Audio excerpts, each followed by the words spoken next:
अशोक खरात याच्या दुष्कर्माची व्याप्ती वाढत असल्याने राज्य सरकारने IPS अधिकारी तेजस्वी सातपुते यांच्या मार्गदर्शनाखाली SIT पथक स्थापन केलं आहे। SITच्या माध्यमातून या प्रकरणाचा तपास केला जात असतानाच रविवारी अचानक SITचे कार्यालय अज्ञात स्थळी हलवण्यात आले आहे।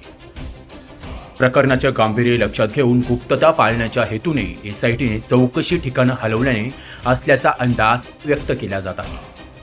शनिवारी खरातची तब्बल 7 तास चौकशी करण्यात आली। रविवारी देखील त्याची चौकशी सुरूच होती।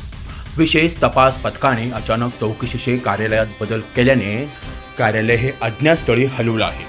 त्यामुळे या प्रकरणाची प्रचंड गोपनीयता आणि खबरदारी घेतल्याचं चित्र बघावयास मिळत आहे।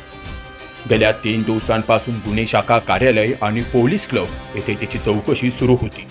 त्यानंतर खरातच्या चौकशीचे ठिकाण बदलण्यात आले असून ते नेमके कुठे हलवण्यात आले आहे याबाबत प्रचंड गोपनीयता पाळली जात आहे। दरम्यान राज्य सरकारकडूनच गोपनीयता पाळण्याबाबतचे आदेश प्राप्त झाल्यामुळे चौकशी कार्यालयच दुसरीकडे हलवल्याची माहिती सूत्रांकडून मिळत आहे। दरम्यान ईशान्य मंदिरातील पुजाऱ्याला उचलले असून SITच्या पथकाने अशोक खरातच्या सिन्नर येथील ईशान्यवर मंदिरातील पुजारी, वॉचमेन, बालाजी कर्मचारी प्रमोद यांच्यासह काही कर्मचाऱ्यांना देखील ताब्यात घेतला आहे। दरम्यान चौकशीसाठी नाशिकला आणल्याची माहिती देखील समोर येत आहे।